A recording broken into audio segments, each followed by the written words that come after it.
నిన్నెవరు కోరుకోకపోవచ్చు, కారణం ఏమిటి? నీకు అందం లేదని. ఎవరు నిన్ను కోరుకోకపోవచ్చు, కారణం నీకు అధికారం లేదని. ఎవరు నిన్ను కోరుకోకపోవచ్చు, కారణం నీకు ధనం లేదని.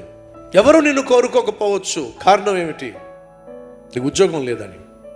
ఎవ్వరు నిన్ను కోరుకోకపోయినా నిన్ను కావాలి అని కోరుకునే ఒకే ఒక్కడున్నాడు. ఆయన పేరు ప్రభు అయిన యేసుక్రీస్తు. ఎవ్వరూ కోరుకోని దాన్ని కూడా కోరుకునే మంచి మనసు నా ప్రభు అయిన యేసుక్రీస్తుకుంది. ఈరోజు మీరు ఎవరైనా ఉన్నారా?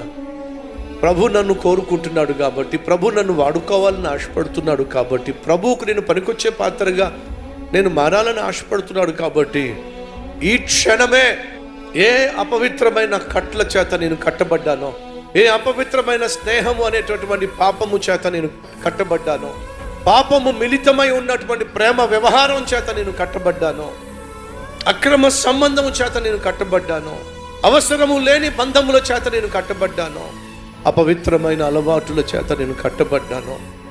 ఈరోజు వాటిని తెంచుకోకపోతే, తెగ తెంపులు చేసుకోకపోతే ప్రభువుకు ఉపయోగపడే పాత్రగా ఉండలేను.